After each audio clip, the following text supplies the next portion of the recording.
Welcome back to the Peorian, and our guest, Stephanie McCarthy, author of the book Peoria's Haunted Memories, which again is available at Walgreens as well as Barnes & Noble. The author H.P. Lovecraft once said that the oldest and strongest emotion of mankind is fear, and the oldest and strongest kind of fear is fear of the unknown.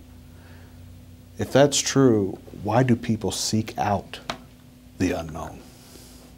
I think he could have included the most fun emotion is fear. I mean, people love to be scared. It's fun. I mean, it takes you back to when you were a little kid and, you know, you were scared of things that go bump in the night. And I think everybody would like to return to that at some point. Were you that way as a child? Did you love to be scared? No, I really didn't. I was a wimp. I was a total wimp. I didn't want to be scared. But my sisters, they did. They enjoyed being scared. And there is, you know, watching the forbidden horror movies or something like that. Of course, every kid goes through that, wanting to do that, to scare themselves just a little bit. But I always had, you know. Now, I'm not going to ask you how old you are, but what were some of the horror stories that you grew up with? Halloween?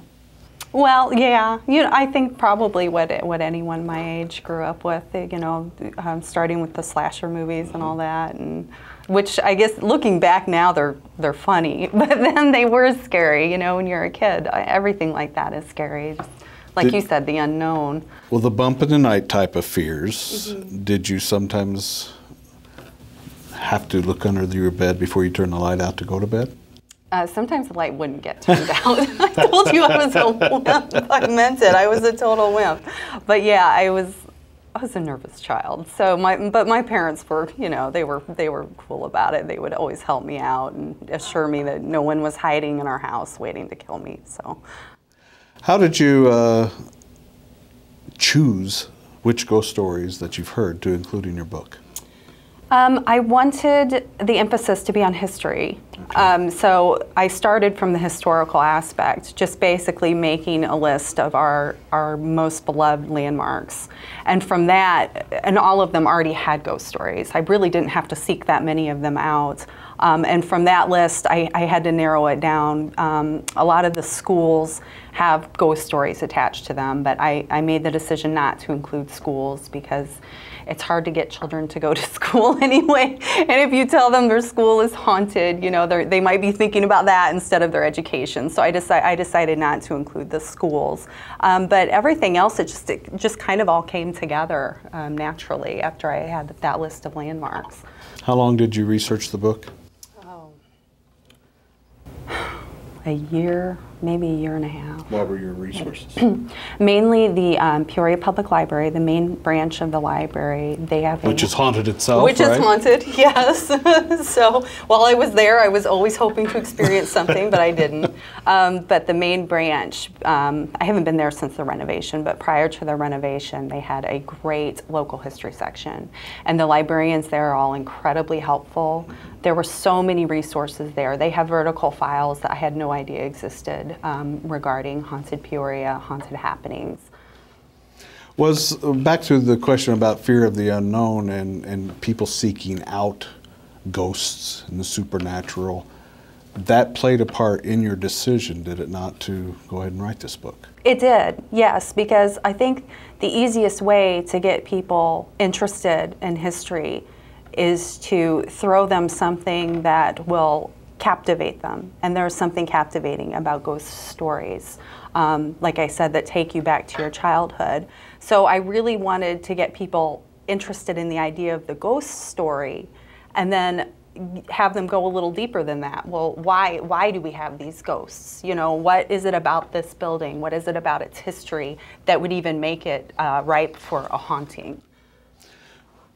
I had always thought that a ghost would only occur in the place where they died. But that's not necessarily true after reading your book. I mean, there have been sightings of ghosts of people that were nowhere near where the haunting is when they died. Isn't that true? Yeah, that is true. And there are a lot of theories regarding hauntings and why a place is haunted.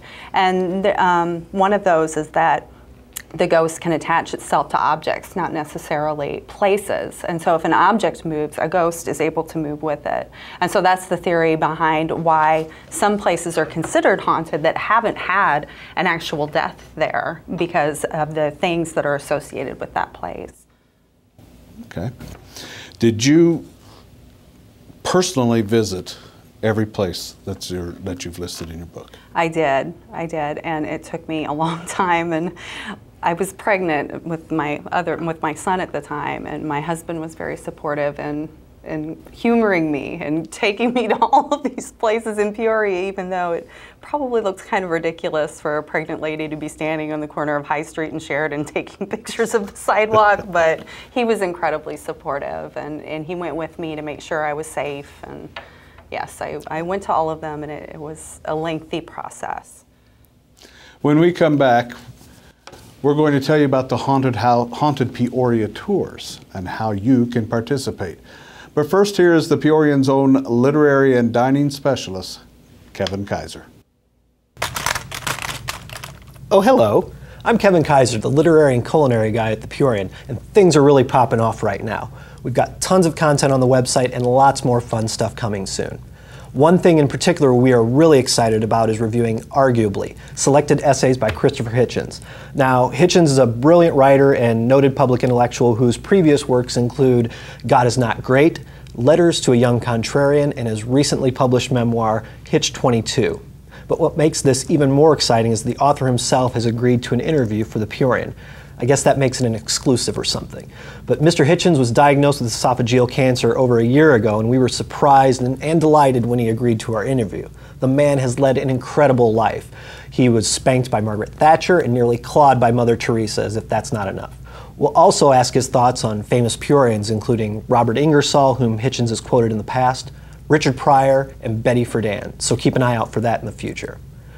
Now to things of a culinary nature. As you probably have heard, Kizer Party of Four is the Peorian's unique take on restaurant reviews. Actually, they're going to be more like previews in that we will be asking each restaurant we visit to prepare their best starter, main, and dessert for myself and 3 guests. This will give them the opportunity to show us what their restaurant is really about. And if there's a restaurant you would like us to preview, or if you want to be one of the diners that joins me for a Kizer Party of Four, send me an email at kevin@adcoagency.com or post a comment on the website. Well, that's all for the literary and culinary side of things this week, and now a word from some people you should think about buying things from. See you later.